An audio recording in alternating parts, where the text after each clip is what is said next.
My Career in Data, a podcast where we discuss with industry leaders and experts how they have built their careers. I'm your host, Shannon Kemp, and today we're talking to Ben Little from Bloomfire.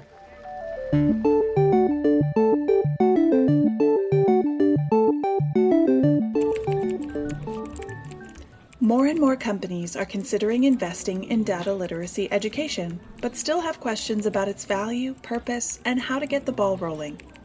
Introducing the newest monthly webinar series from DATAVERSITY, Elevating Enterprise Data Literacy, where we discuss the landscape of data literacy and answer your burning questions.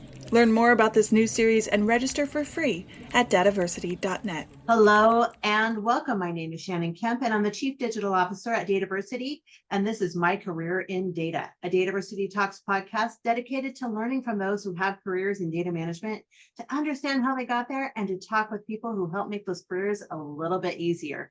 To keep up to date in the latest in data management education, go to dataversity.net/subscribe. Today, we are joined by Ben Little, the CEO of Bloomfire. And no, normally this is where a podcast host would read a short bio of the guest, but in this podcast, your bio is what we're here to talk about. Ben, hello and welcome. Thank you, Shannon, and I'm very excited to be here. I'm a big fan of the podcast, and I'm super excited to be talking to you about my career in data and Bloomfire. Oh, well, thank you so much. I'm excited to hear your story and what's going on. So tell me, you're the CEO at Bloomfire. And what type of business is Bloomfire? Tell me about Bloomfire. Love the question, because I love talking about Bloomfire. And I think sometimes it's easier to give you a little bit of analogy of what we do, and then people really click into, oh, I get it. So Shannon, I'm guessing you've had times throughout your professional career where you've been searching for information that you needed to do your job. Sometimes, and I'm dating myself, it used to be search the corporate drive. It's out on the corporate drive. Well, the corporate drive has now shifted to the cloud, but still the same spirit and the intent. And sometimes I would spend more time searching for something than it would actually take me to recreate it. Sometimes because I knew a colleague had it and I saw them using it, but they weren't around to ask them where it was. Sometimes it was actually stuff that I created that I, as a good corporate citizen, I put out on the corporate drive or out in the cloud so others could have access to it. And so then I would be faced with the dilemma of, I would have a file, and it would have a file name, underscore date, underscored someone's initials, underscored parenthesis 2, use this one, final dot, this one, board ready, final approved. And then there would be another one with a different date. And I would think, oh my heavens, which is the one? And that's actually what Bloomfire does. We help organizations manage all of their unstructured data. And I think unstructured data is incredibly important, because unstructured data is the byproduct of the company's most valuable assets. It's people. And what we do is we take that unstructured data, we help companies organize it in a very efficient way so that it can be shared throughout the organization. So that's what Bloomfire does. We're a knowledge management platform. We work with large enterprises. We help those large enterprises organize their data, their unstructured data, so it can be effectively shared throughout the organization so that the organization can use it to propel their business forward. My gosh. Totally appreciate the analogy. As somebody who has either done that exact thing and searched for hours for something when it would have taken me a lot less time to recreate it, or I recreated it and so there's 10,000 versions of the same thing out there. So I love that a lot. So tell me then, Ben, as the CEO, tell me a little bit about your responsibilities and what it is you do. So I'm responsible for the strategic direction of the company. So by default, I deal with a lot of unstructured data, both internal and external. So we'll start externally. So externally, I am in charge. I need to make sure I understand what the market is currently doing. And I need to have some guesses about where I believe the market is going. And a lot of times I have the ability to influence how the market is thinking about unstructured data and using unstructured data. Now, internally, I am obsessed with data. In fact, often people say I have a problem, and I am secure enough to admit I do have a problem because I am obsessed with data. And I have learned that when I have data and I can turn that into information and I can share that information so it's knowledge for the broader enterprise, I can really have an impact. I can have an impact on our strategic direction. I can have an impact on the velocity in which we can make decisions. I can have an impact on our revenue and on our expenses. And it is all through data. Now, I've been fortunate enough, Shannon, where I have led a bunch of other businesses. And I've been fortunate enough where I've sold those businesses. And it pains me to realize now, had I had Bloomfire as I was building and scaling these other businesses, we actually would have gone further and done more. But long ago, I would say our data management philosophy is put it out onto the corporate drive. And just share your work. Just put it out onto the corporate drive. Unbeknownst to me, I was actually creating more of a challenge than I was being helpful. Now, in fairness to myself, we're creating unstructured data at an unprecedented rate. My goodness gracious. What we used to do in a month, it seems like we can do in a year. And it's just adding and adding and adding. So the amount of unstructured data now we need to comb through in order to find what we need, in order to turn that data into information, and then have that information to become knowledge for the business. A lot of times I'm actually adding to the problem because I'm creating more unstructured data in which to use. But thank goodness we have Bloomfire, because Bloomfire can help sort all of that out. Now, it's interesting, as we move into 2025, I'm really seeing a shift in how businesses are thinking about their unstructured data. In fact, companies now are saying this needs to pull its own weight. We can't just have a bunch of data out there for data's sake. We just can't have presentation upon presentation, Word docs, Excel files, PDFs. You choose whatever file format you want, because with the advent of AI, all of this unstructured data that is uncategorized, we can now start saying, is it an asset or is it a liability? And when would unstructured data be a liability? Well, we've termed a phrase called rot. Your data is rotten. And it's kind of a cheeky way of saying, I bet you have redundant. I bet you have outdated. I bet you have half-done trivial information. You probably have conflicting information. You have duplicative information for sure.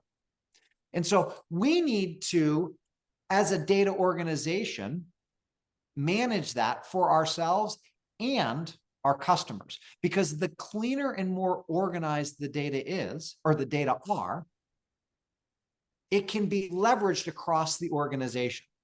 So I really believe that work should be visible, and we should help our team members answer questions and provide a software and a platform that meets them at that time of need. Because when I need this information, when I have a question, when I'm searching for a file, when I'm able to help achieve that result, provide that answer, quickly identify the right file for someone to use, we've added value.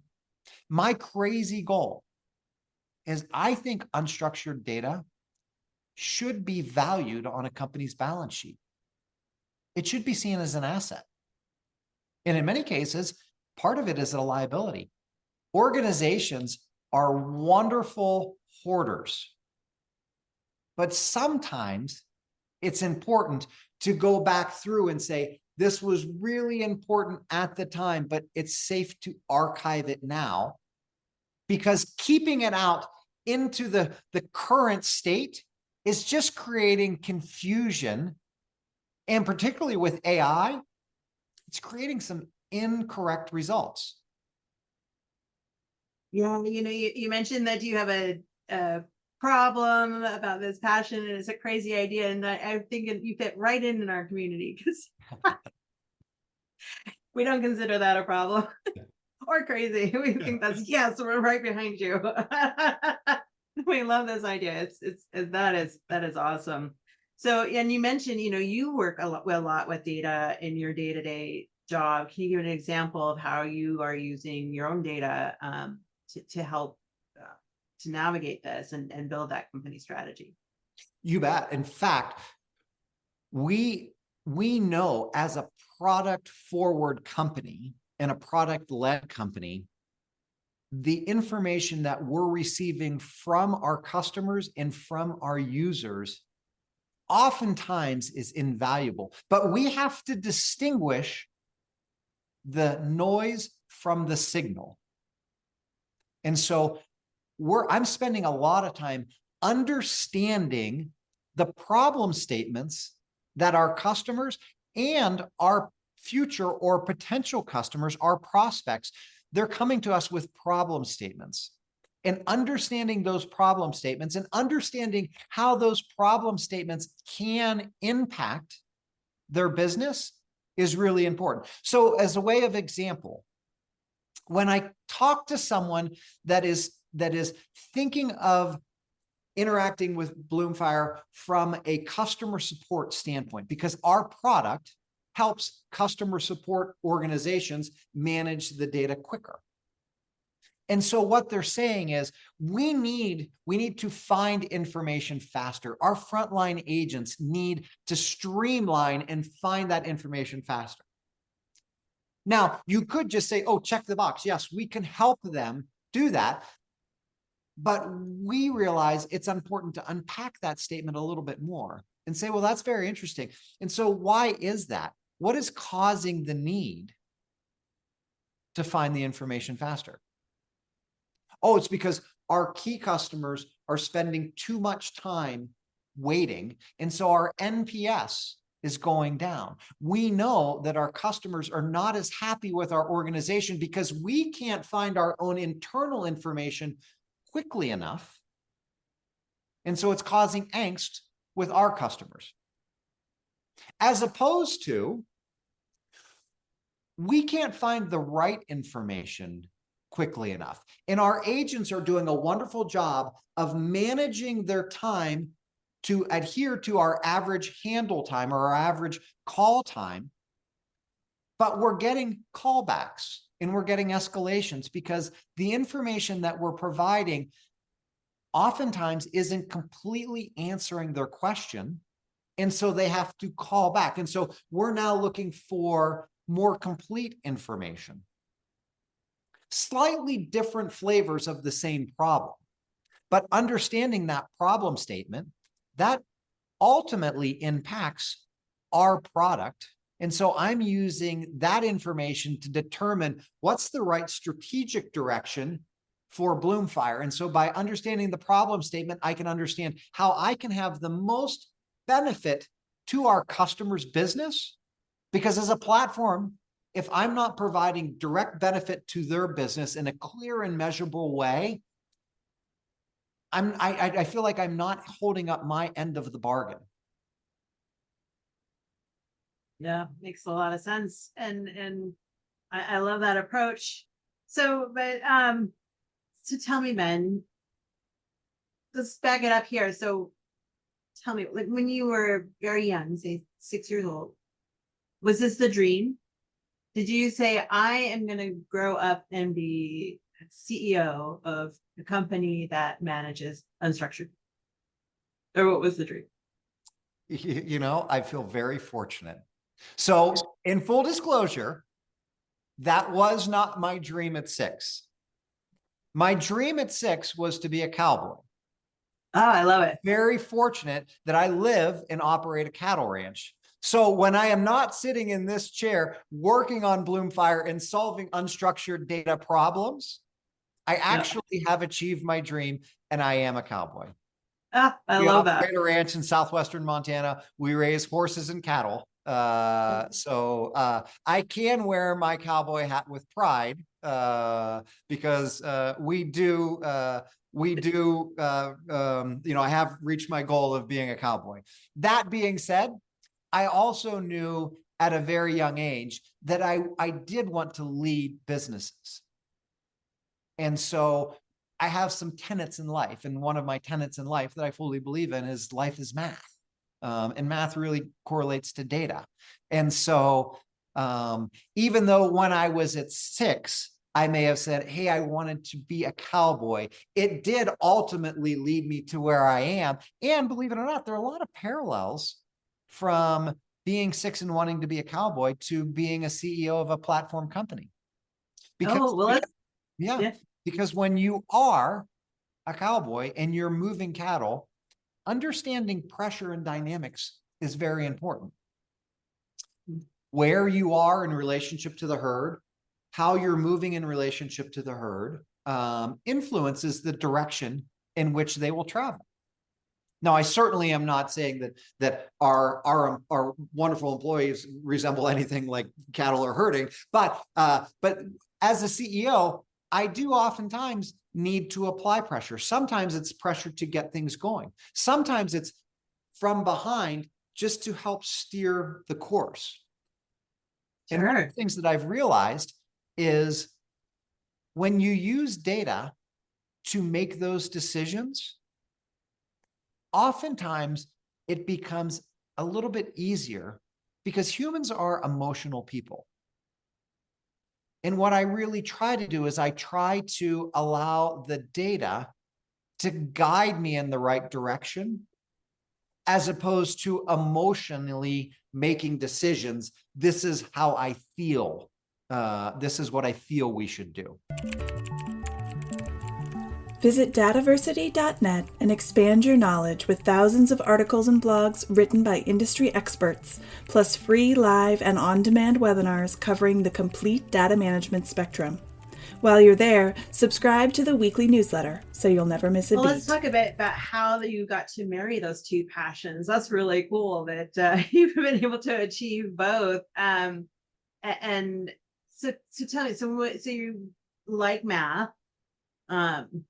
So you are going, and is that becoming your favorite study? And how are you going into your first job? You will see I have just such a direct linear pathway to lead me to where I am. And I'm saying that in jest because I went to school to be a veterinarian. Oh. And from there, I moved to South America to grow cranberries. Turns out I would not have been a very good vet because fruit is not an animal. And so I spent a bunch of my time studying about animals, and I quickly went to growing fruit. So we moved to southern Chile. If you divide Chile into thirds, we lived at the top of the bottom third of the country. And so I can wear my Patagonia jacket with pride because I have been in Patagonia. And what we learned in agriculture is consistency and documentation are paramount. What oftentimes happens when you're in agriculture, and we were fortunate enough to have a very sizable agricultural operation, we needed to have very consistent processes so we could measure the impact of those processes and correlate that to the yield at which we grew. And we needed to clearly document that. Now, what oftentimes happens in agricultural businesses and also in small businesses, you say, I'll just remember it. This is so important. I will just remember it. Boy, that's a slippery slope. So one of the things that I learned in cranberries is the importance of consistent documentation, reviewing that documentation, and then applying those learnings for the future.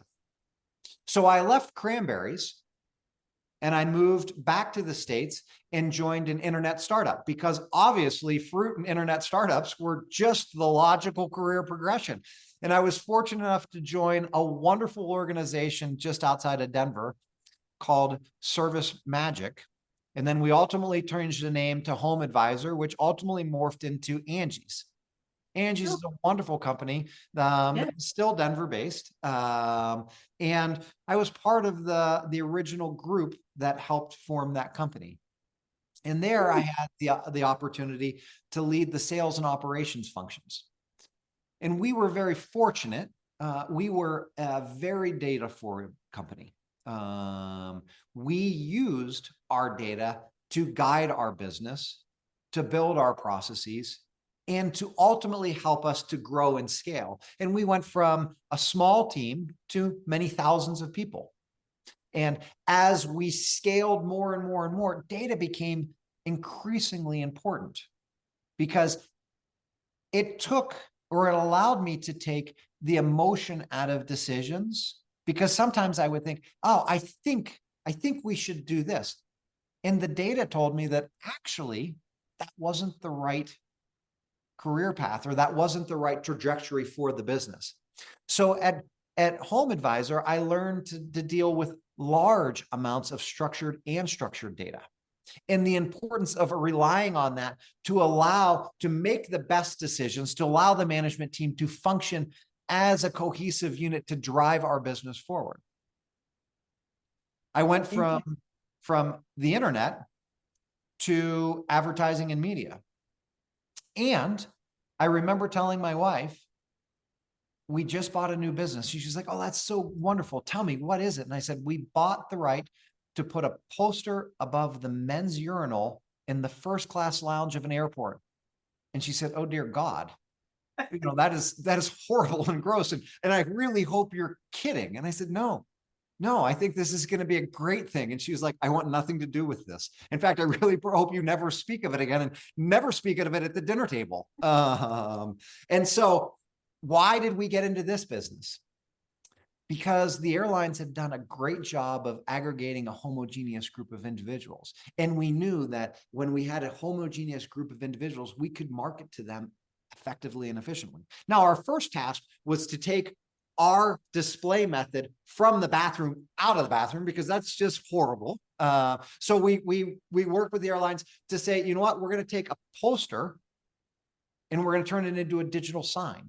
And we're going to take that digital sign and we're going to put it out into the main lounge. And then we're going to create Wi-Fi networks. And then we're going to bring in custom TV feeds that speak to this audience. And then we're going to go from the lounge out into the airplanes, and from the airport out into the airport, and from the airport out into digital signage networks throughout the US. And then we went into to Amtrak, because Excella Express, the Amtrak does a wonderful job of bringing people into Manhattan every day, a very homogeneous group of people. And so we created this traveling network of digital signs that followed the journey of that individual, that business traveler, that business professional. If they were in the airport, we were speaking to them. If they were flying on their own private jet, we were speaking to them. If they were out vacationing in the Hamptons, we had a digital signage network there. If they've taken the Excella Express into Manhattan, we were speaking to them there. And so that was very much a large data play, because we needed to aggregate eyeballs. We needed to calculate engagement time. We needed to make sure that we were delivering on the guaranteed impressions. And so it was a very data intensive business there. We ultimately created an out-of-home advertising software program that someone found very, very valuable, and then purchased the company for that. And then, because the next logical place to stop would be cell phone towers. And so I went from cranberries to internet to advertising and media to construction. Yep, clearly logical. And what I recognized there is, wow, this is right when the iPhone was coming out. Mm-hmm. And we determined there wasn't enough infrastructure in the US to handle the demand that the iPhone was creating. And so we helped build out that infrastructure. We started with a small wireless construction company, and we grew that into a very sizable organization. And so not only did we do construction of new cell towers, we did the repair and maintenance of existing cell towers. And then we said, wow, we should get into engineering. And so we had RF engineering to help determine the signal and frequency of how you could broadcast these networks. Or these wireless waves. And then we went into permitting, and then we went into electrical engineering, and then we went into mechanical engineering. And so we had kind of the full value cycle for wireless telecommunication services. And we were one of the larger telecommunication services companies in the country. And then I went from there into cattle ranching, which ultimately led to Bloomfire. Love this. I love this path. I mean, part of the reason that we started this podcast is to hear these exciting paths that are not linear, that are very, passion oriented. And okay, so let me ask you a couple of questions here. You make this leap from studying to be a veterinarian to move to a totally different country at the opposite end of the globe. And just, and then go into something totally different. So as you're making these decisions, what's part of the decision-making process for you? Like, how are you making these big leaps? How scary is it? How are you overcoming that? Like, why, and how are you going from such diverse industries? How are you able to keep up and identify, and learn to be successful in a brand new industry that you haven't worked in before? That's a lot of questions. There are a lot, and they're all wonderful, and I'm excited to talk about them. So there actually is a pretty strong trend line across all of the things that I have done. Mm-hmm. So when I look at opportunities, there's a handful of things that I look for. First, I do like it when people explain the business is hard. Oh, don't get into that, business is hard. When we were thinking about it, getting into cranberries, people would say, oh, don't get into cranberries, they're hard to grow. There's only 900 people in the world that grow them. Very, very difficult. And I thought, more often than not, we make things hard. And sometimes if you look at it through a fresh perspective, you can make it less hard. So I like businesses that are hard. I like businesses where you can utilize technology to make a difference. When we started Home Advisor, this is when the internet was really starting to take hold. And we were competing with a book. It was called the Yellow Pages. Because what people did when they wanted to do something in and around their home is they reached up into their cabinet and they pulled down a phone book and they opened up to the page. They went to the plumbing or painting section and they started looking at the ads. And so, this ad that was big, or they were AAA, so they're at the top. So I'll just call the first one. But it really didn't have any relevance to how successful they were. So technology had usurped. Actually, in this instance, technology was able to advance that. So I like businesses that are difficult. I like businesses where technology has the ability to have an impact. And the third, I like more operationally complex businesses. I seem to have an affinity, of ability, luck of making things that are complicated less complicated. And I think I approach it in a way that it's not like, hey, let's go change everything. It's the approach of, let's go find one thing to change. And it might be just a small little change, but I'm a big believer in the compounding effect of things. Because if we can get just 0.5% better every day, my goodness gracious, are we really going to be on a rocket ship? Yeah. And most of the time people think, oh, you have to make these radical changes. And that may be the end goal, but my philosophy is, let's start with small incremental changes that all ladder up to something much larger. And then the last thing, because there are 4 things that I find in business that are appealing to me. I like businesses that have a lot of human capital, because when you can get a group of individuals aligned and working towards a common goal. And understanding that this might be difficult, but we believe that we can do the difficult. It turns out people look at you and say, wow, you did the impossible. And it's like, no, we just decided to tackle some things that might have been perceived as difficult. And through incremental changes, we had radical results. Oftentimes, we use technology to help us accelerate and get there faster. And because it's often seen as a hard business, generally there's not as much competition. Mm-hmm. Very, very true. I love that.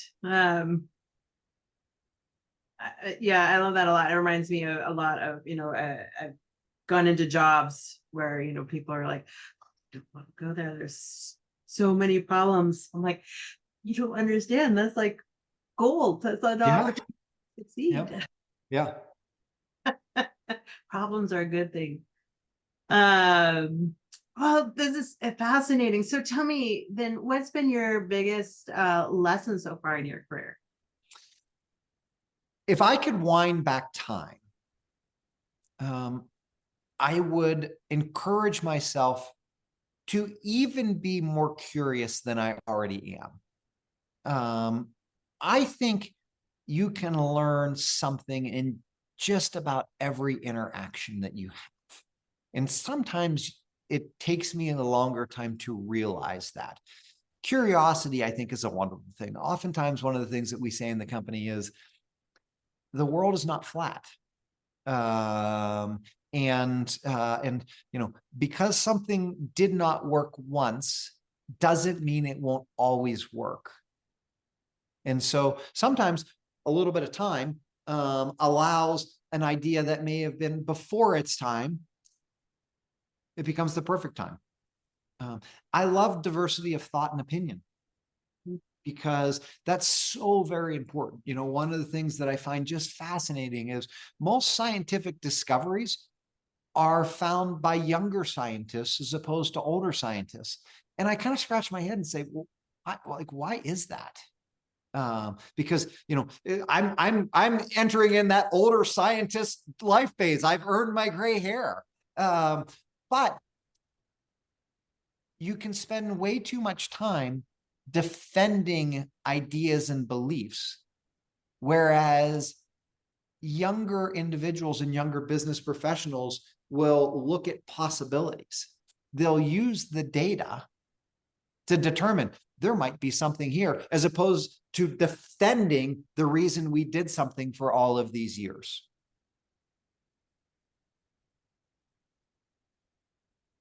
Yeah. So that's very, very important lesson. And I, we talk about curiosity a lot here in the podcast, and yeah, I wish I had learned that earlier myself. A lot earlier. So Ben, tell me then, what is especially you've worked with data pretty much your whole career and had a passion around it. What's your definition of data? My definition of data, well, at Bloomfire, it is clearly the intersection of people, process, technology, and culture. And so for us, that creates unstructured data. And that to me is the most important, because I believe that unstructured data is what can propel a business forward, provided that it is structured and organized correctly, shared appropriately, and available at that time of need. Think of the time where you're like, if I only knew that yesterday. Well, our goal is to make sure that doesn't happen. It's, I need it now, and here it is. That's our mission. And so I really want to believe, or I am working very hard to make sure that data is driving process improvement and efficiency so a business can achieve its results. So for me, unstructured data accounts for the vast majority of the data in a business. And so how do we take this very important asset and categorize it appropriately so it can be an asset and not a liability? Because when we put AI on top of unstructured data that has not been managed appropriately, it can quickly become a liability, because it's retrieving the incorrect answer. And we really want our AI to deliver the correct answer. And so we know that if we work with people, we work with process, we respect company culture, because that's incredibly important, we can take that content and help them manage it, we will really propel that business forward. And really, it's kind of turning, for us, it is turning that data into information, that information into knowledge, and that knowledge will ultimately empower that organization to make better decisions, to make quicker decisions, to ensure they're heading in the right strategic direction. And so for me, that's what data is all about. I love looking at it as an intersection, as you mentioned, because it really is. So then tell me, Ben, do you see the importance of data management and the number of jobs working with data increasing or decreasing over the next 10 years, and why? I think it's going to increase, because I think corporations are starting to realize something. So one of the things that I say, and we have the privilege of working with many Fortune 500 companies, and the larger the business, heretofore, the more data repositories for unstructured data that they have. And so my question is, why wouldn't you have the same number as you have accounting systems? Because I believe it truly is that important. I think it's sad that we can have an autonomous vehicle, a car that can drive by itself. I can order a Waymo and it will come pick me up where I am and take me to where I want to go without a human involved. But for the majority of businesses, they don't have a single pane of glass to look at their unstructured data, understand its health, assess its value, and clearly utilize it to drive their business forward. Yet it is the byproduct of their most valuable assets, their people. And I think that's a shame. I wish I would have known this 20 some odd years ago, almost 30 years ago now, geez, when I started my first business. But thank goodness I'm here now. Indeed. Yeah. And I agree, even with AI, there's so many humans needed to manage it and curate it, because there's so many companies who have yet to pay any attention to their data. Yeah. So what advice then would you give to people who are looking to get into a career in data management? Be just insanely curious. Ask questions. Recognize that each interaction should provide some value, and understanding that.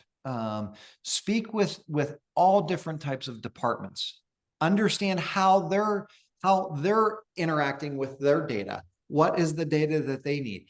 Ask people, what are your key objectives? And how are you using data to reach those? Because I fundamentally believe that businesses, when they have an OKR, objective and key result, they need to know, what are the unit economics? What are the drivers? What are the inputs that we need to be focusing on to ensure that we're going to achieve that goal? A lot of times, it is the byproduct of the organization of their data. And as someone that would be young in their career, the quicker that you understand that, the better. Now, data is not a substitute for experience. But on the other side of that coin, experience shouldn't prevent you from understanding what the data are telling you. And if I knew that, and I constantly remind myself, because I am gaining lots of experience, I have lots of gray hairs, but I have to remember, allow the data to guide me in the right direction. Indeed. Very, very good advice. And I remember the first moment I realized that the data showed me something different than my assumption. Yeah. That happened to me this afternoon. So it's just it's a constant reminder. Yeah. Oh, well, Ben, this has been such a pleasure. What an amazing story and career in getting to where you are today. Well, Shannon, I thank you. I'm a big fan of DATAVERSITY. I think you're doing a wonderful service to particularly up and coming professionals, so they can hear some of the stories of people that may have had a little bit more experience and learn from our mistakes. Thank you so much. And I'd be remiss if I didn't ask, if somebody wanted to learn more about Bloomfire, where would they go? Bloomfire.com is a wonderful resource. And you can also reach out to us on LinkedIn, and feel free to follow me on LinkedIn because I often post about experiences with data, and particularly unstructured data. And I would enjoy having the ability to communicate with anyone there. Oh, I love that so much. And we'll get those links and make sure it's posted to the podcast page. Ben, again, thank you so much for joining us today. It's really been a pleasure. It has been a pleasure. Thank you very much. And to all of our listeners out there, if you'd like to stay up to date in the latest in podcasts and in the latest in data management education, you may go to dataversity.net/subscribe. Until then, stay curious, everyone. Thank you for listening to DATAVERSITY Talks, a podcast brought to you by DATAVERSITY. Subscribe to our newsletter for podcast updates and information about our free educational webinars at dataversity.net/subscribe.